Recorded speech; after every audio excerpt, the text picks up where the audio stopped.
தற்போதைய செய்தியை பார்க்கிறோம். மூட நம்பிக்கையை ஒழிக்க சட்டம் கொண்டு வர வேண்டும் என்று பேரவையில் திமுக உறுப்பினர் எழிலன் வலியுறுத்திய நிலையில் அதற்கு அமைச்சர் ரகுபதி விளக்கம் அளித்து பேசியிருக்கிறார். மூட நம்பிக்கையை சட்டம் இயற்றி தடுக்க நினைப்பது இயலாத காரியம் என்று தெரிவித்திருக்கிறார். இதுகுறித்து அமைச்சர் ரகுபதி பேசிய காட்சிகளை பார்க்கலாம்.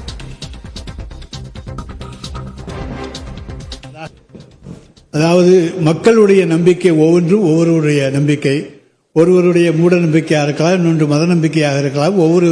எனவே அரசியல் சட்டப்படி அவர்களுடைய உரிமைகளை தான் அவர்கள் பாதுகாக்க முடியுமே தவிர எந்த சட்டத்தின் மூலமாகவும் எதையும் நாம் கொண்டு வந்து ஒன்றை தடுப்பதோ அல்லது ஒன்றை பாதுகாப்பதோ இயலாத ஒரு காரியமாக போய்விடும். எனவே நம்முடைய கொள்கைகளை நாம் பின்பற்றலாம், அதில் தவறு கிடையாது. அதை மற்றவர்களை கட்டாயப்படுத்த வேண்டும் என்ற முயற்சி என்பது ஏற்றுக்கொள்ளத்தக்கதாக இருக்குமா என்பதை பார்த்துத்தான் சொல்ல வேண்டும்.